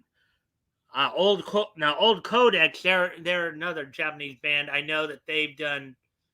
I think they've done at least two of the openings for Free, the swimming anime, and I think they did an opening for Haikyuu as well. So, alongside a number of interviews with individuals close to the other woman, a female fan referred to as Aiko, Bunshun Online's piece also contained a number of photographs which appeared to depict Suzuki meeting the mystery woman at a number of locations, including a hotel and his home. Oh boy, yeah, that's probably not a good thing to have happen. Prior to the expose's publication, the Bunshun Online interview team ambushed Suzuki with their information, including the alleged photographs of him and Aiko, and asked him to confirm whether or not he was having an affair. In response to the surprise questioning, Suzuki denied any wrongdoing before quickly walking away from the reporters and leaving the scene in a taxi. Shortly after the gorilla interview, a social media account belonging to Aiko, in which the young woman posted such regular updates her and Suzuki's activities, that Bunshun Online actually used them in order to investigate their affair, was found to have been scrubbed of all mention of the voice actor.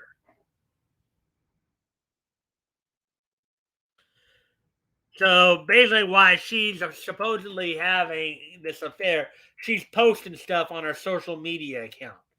Yeah, that's a real bright move. Unless, of course, you want everything out in the open like that. But if you're messing around with another person's spouse, that's not that's not going to go over well.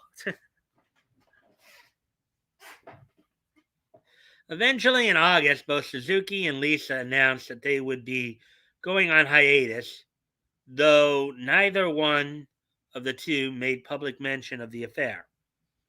Instead, the couple told fans that they would be taking time off from their respective careers, with Suzuki even disbanding Old Codex altogether in order for Suzuki to take care of his quote unquote poor health and for Lisa to heal from the stress of quote unquote mental and physical fatigue.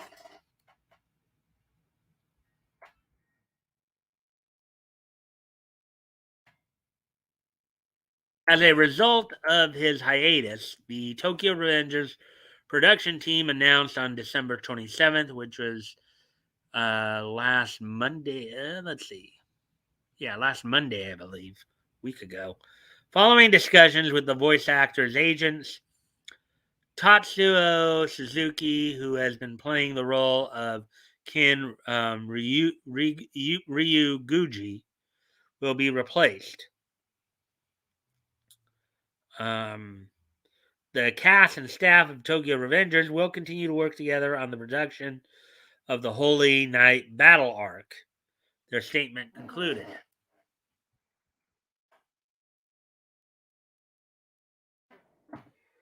As of writing, Suzuki's replacement has yet to be announced. What do you make of Suzuki being recast as Dakin in Tokyo Revengers? Let us know your. Well,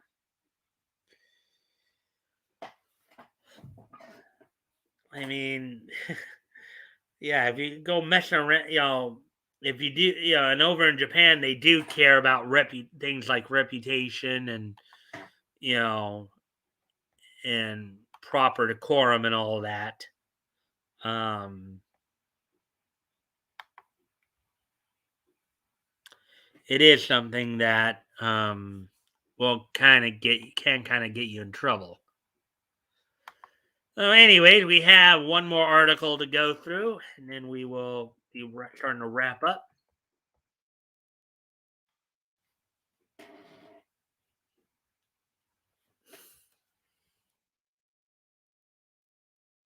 All right. So, Anime News Network describes the faraway paladin as a quote poor man's Mushoku Tensei jobless reincarnation unquote. Series writer disagrees with plagiarism implications. Spencer McCool article by Spencer McCooley published this past Saturday on New Year's Day. The faraway paladin writer Kanata Yanagino has responded to Anime News Network's recent review of his series as a quote unquote poor man's Mushoku Tensei jobless reincarnation by clarifying that while he absolutely took influence from the fellow isekai show, he took offense to the suggestion that he outright copied it.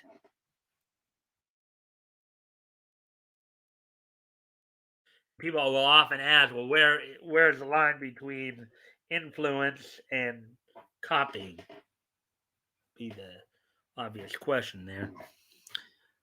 ANN leveled their comparison between the two on their December 23rd entry of the site's weekly This Week in Anime column during a discussion of the question, is Faraway Paladin worth watching? Held between site contributors Nicholas Dupree and Giancarlo Lemieux.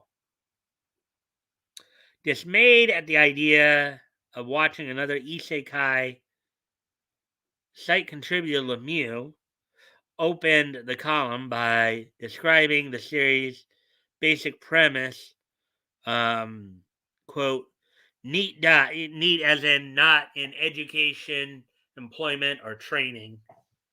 Um, Dies, gets resurrected. He was a sad sack in our world. He's a prodigy in a fantasy world. You know the drill, and which you know the drill because that is actually the basic premise for Mushoku Tensei as well.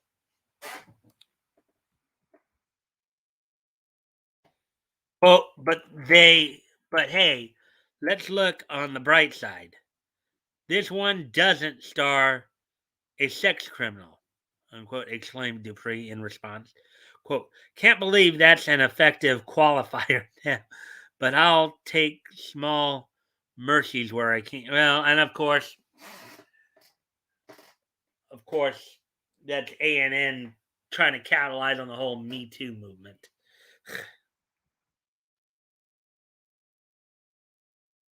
In turn, Lemieux opined, quote, yeah, full offense to isekai as a genre, but Faraway Paladin is basically a poor man's jobless reincarnation.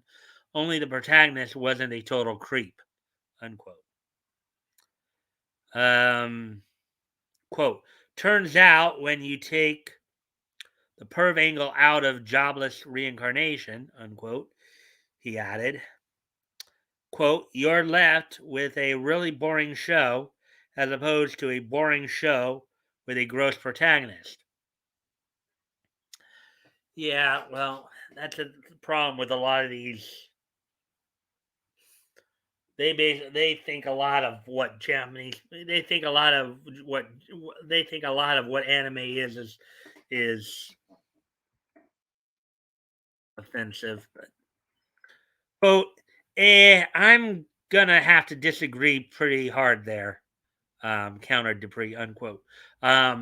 Quote, Faraway Paladin is not an amazing piece of work, and it's hampered by some major production woes that keep it diminished as an anime, but will absolutely take this meek, sheltered Christian boy and his undead parents over the little sex offender, unquote. Hmm.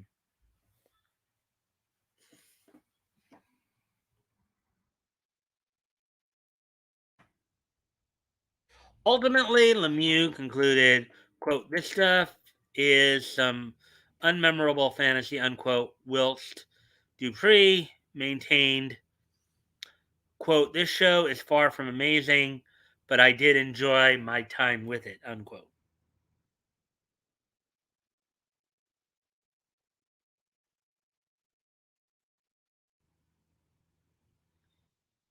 Yeah, apparently, and there's a related article here. Neko Para anime rated poor by Anime News Network due to sexual themes. It sounds like Anime News Network is sitting there really digging their heels hard into um, the Me Too movement. Following the review's publication, it caught the attention of Yanagino, who took to his personal Twitter to refute the pair's above comparison. Quote, that's a pretty frank review, unquote, he laughed. Quote, by the way, I am a follower of Mushoku, which I started writing under the influence of this work, unquote. He continued, quote, since the anime aired at the same time, I think the comparison is inevitable, but let's make that point clear, unquote.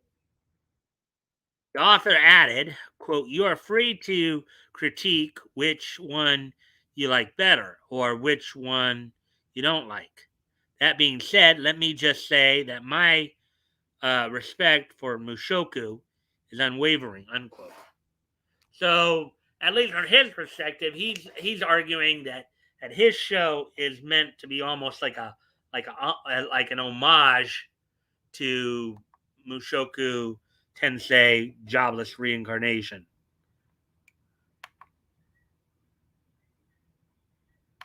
I think that's what he's trying to go for there.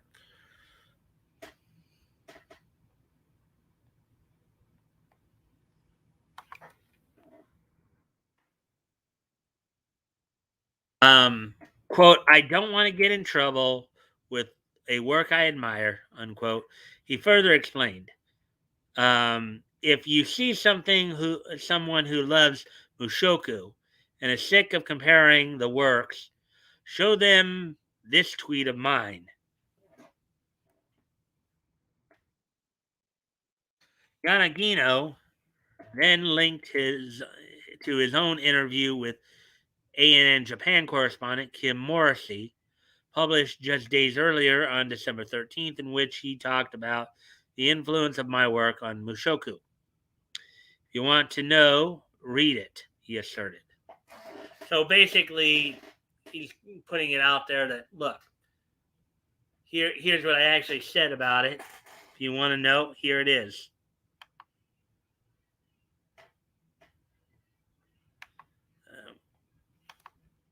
Continue on here. Asked during said interview why he chose to give series protagonist Will humble ambitions, focus on quote unquote family as a theme, unquote, rather than send him off on quote an epic adventure, unquote. Yanagino told Morrissey, quote, I'm no valorous hero. However, so I sought a small scale theme, unquote. So basically, I think what he said was he didn't necessarily want to make his character like overly big, in terms of larger than life kind of situation. Something quote something perfectly suitable for a single length book, he said. Quote end quote. He said, as I racked my head on what that could be, Mushoku Tensei came to mind. At the time, it was massively popular on the site that I intended to post my practice piece on. It's a story with a family theme about the long life of a man named Rudius who has been reborn into another world. I, too, was a huge fan of that novel. Living life for the second time, loving one's family, I thought it was a really great theme. Unquote. Quote, of course, plagiarism is a terrible idea, unquote, he recognized. Quote, so I only took inspiration from the theme and made sure to write a story that was entirely in my own style, unquote. That was the beginning of The Faraway Paladin. I will never forget that this was my starting point, unquote. So basically, what he's saying is that why he did take influence from the other show, he didn't plagiarize it. And from the sounds of it, it sounds about right.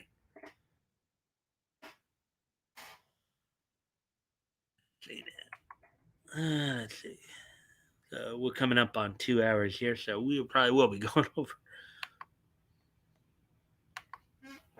Eventually, after thanking English speaking fans for their outpouring of support, Yanagino clarified, quote, I'd like to make one thing clear. I'm not trying to complain about the review, nor am I trying to fight ANN, unquote. Quote, I simply want people to know that there is nothing but respect between me and Mushoku, unquote. That's all. So what he's basically saying is, I think he's accusing ANN of trying to create drama where there is none. He included, there are no enemies anywhere, quote unquote. What do you make of Yanagino's response to ANN? Let us know your. Well, I think what he's pointing out is that they're basically they're trying to create drama where there is none. That's what I would argue at this point. So, all right. So we're done with the. I believe we're done with. Yeah, I think we are done with the. Yep, that was the last article. Okay. Alrighty then. So now I know we only have two people here right now. We're up to four. Okay. That's good. At least now we're seeing some people coming back, albeit we've already gone through all the stories here. So we're about to start wrapping up, guys. As we do it, as we have done at the end of many shows. Toys Name Back had a commission to finish for another channel. Okay. I'm glad to see you're back. So now, as you guys know, you can always go back and rewatch. There we had some interesting news stories tonight. Um, for now, anyways, we're about to wrap up. But before we leave, of course, it's that time again. We come to at the end of the show that I hope everybody is ready for. Are you guys ready for this day in Nietzsche history?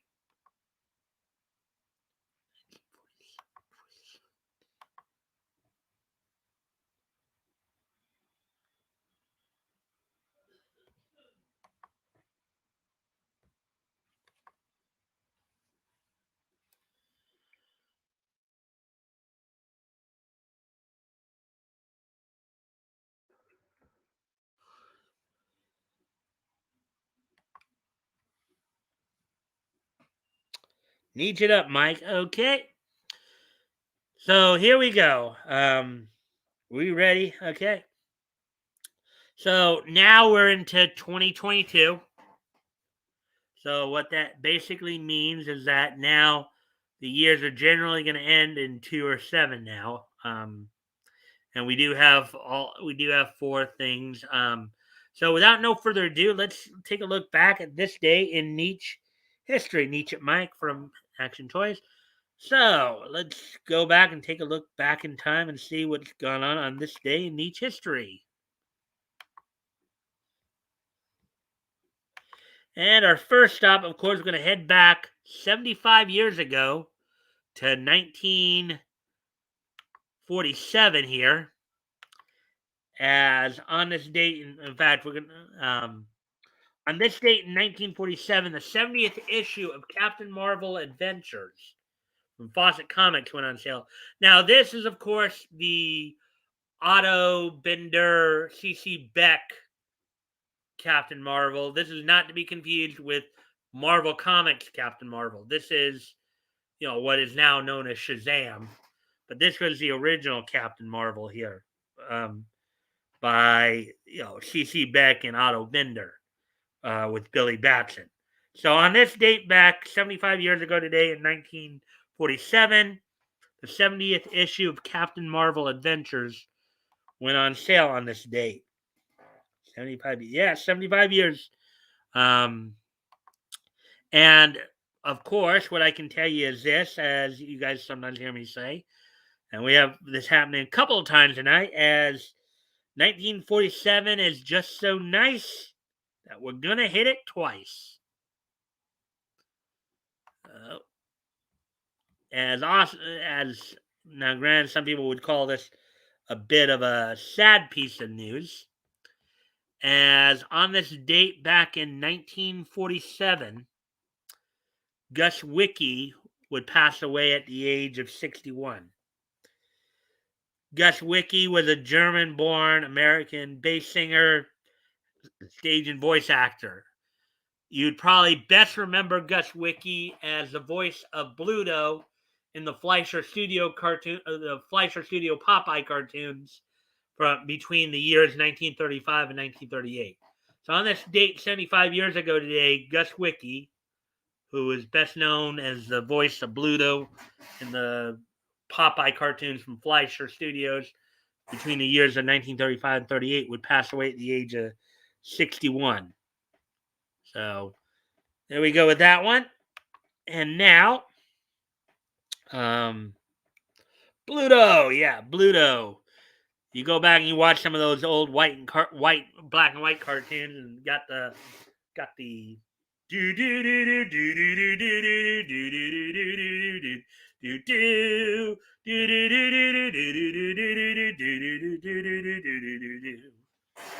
Yeah, he of course would play opposite of, I believe, Jack Mercer and May Ketzel. Um, One of my favorite cartoon songs to sing is Bluto's song from um, Sinbad the Sailor. Hmm, what a fabulous voice he had. Mhm. Well, he was also a bass singer too. So, anyway, so moving on to the next piece of history.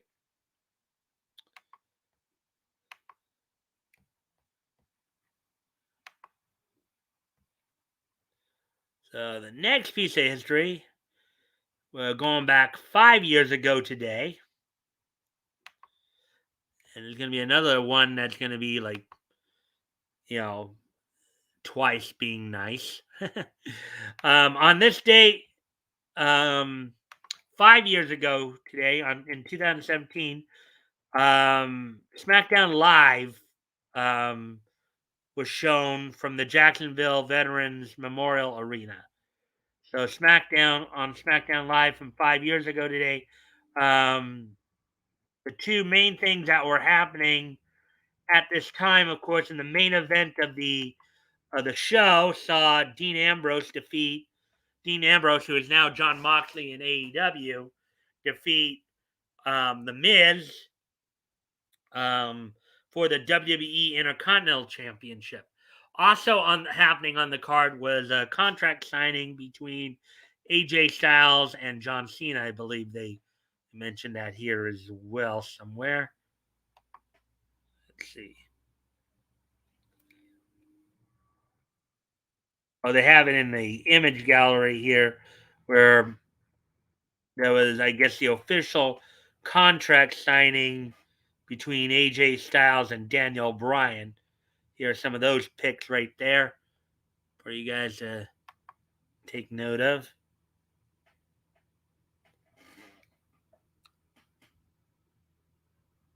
Never heard of her. Let's see.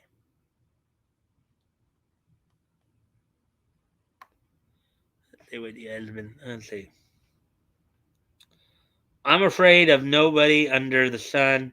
All I say is boo, and my enemies run. Who's the most respectable, extraordinary fellow? Send back the sailor. Send back the sailor. Um, it's amazing. 15-minute long color Fleischer cartoon. If you haven't seen it, you really should. I've seen them because when I was growing up, they of course did show the syndicated Popeye cartoons on KTLA out here in Southern California. So, anyways, um, never heard of her. Laugh out loud. Popeye meets Sinbad. Yeah. Well, if you never heard of May Ketzel, that's okay because again, Gus Wiki, May Ketzel, and Jack Mercer were all like back in the 30s, 40s, and actually it might have been Billy Cuss. Well, no, I think Jack Mercer did replace him shortly after, and as I recall, Billy Costello didn't last too long because over a contract dispute. But anyways, the last piece of niche history we got for you tonight, as I said, 2017 is just so nice that we got to hit that one twice.